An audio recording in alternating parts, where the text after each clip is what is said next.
November 10, 1989. For the first time in almost 30 years, Berliners from the East were free to cross the Berlin Wall to meet their fellow Germans in the West. In October, a series of anti-government demonstrations began in East Germany.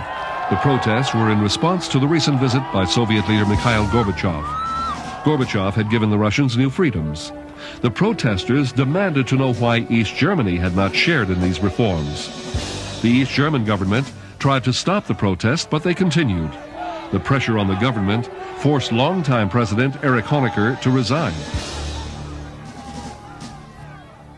The newly installed communist head of state, Egon Krenz, went immediately to Moscow to meet with Gorbachev, hoping to gain Soviet support. No support was given. Gorbachev believed this was a matter for the East Germans to sort out. The reform movement continued to gain momentum. Protests became a regular occurrence in most large East German cities. 500,000 marched in Leipzig and over 1 million in Berlin. The people were speaking en masse. The government had two options in dealing with the political protest. They could crack down militarily or concede to the demands.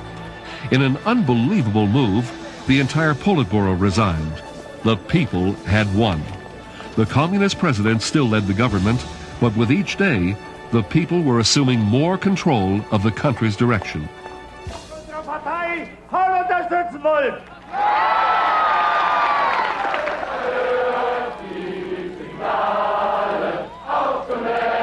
Even the president caved in to the political pressure, and on November 9th, he opened the border crossing points between East and West Berlin.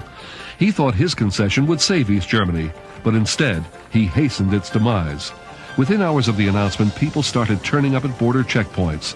At first, border guards demanding proper visas turned away everyone, but the people had learned how persuasive a crowd can be. They continued to push the guards until checkpoint Charlie was opened.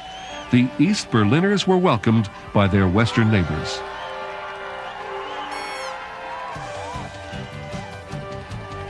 At Berlin's Brandenburg Gate, guards still kept watch over the wall. When the first West Berliners tried to breach it, the guards tried to drive them back with fire hoses. But finally, the people won again. In their excitement, hundreds climbed onto the wall. Reporter Brian Hanrahan was a witness to the celebration. Standing on top of the Berlin Wall, which for years has been the most potent symbol of the division of Europe. And there can be few better illustrations of the changes which are sweeping across this continent than the party which is taking place here on top of it tonight. I want to be an astronaut. But this will need to be more than a piece of November madness to wipe out the bitter memories of the past. And with nobody to stop them, it wasn't long before the first attempts were made to destroy the structure itself.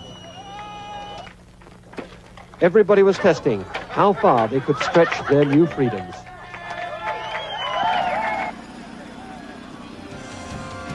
In December, East Germany began to dismantle the wall itself. The giant concrete structure that had been the symbol of communist domination and East-West division came down. The wall's destruction would become a new symbol for the rebirth of the freedom that would shortly sweep throughout Eastern Europe and the Soviet Union.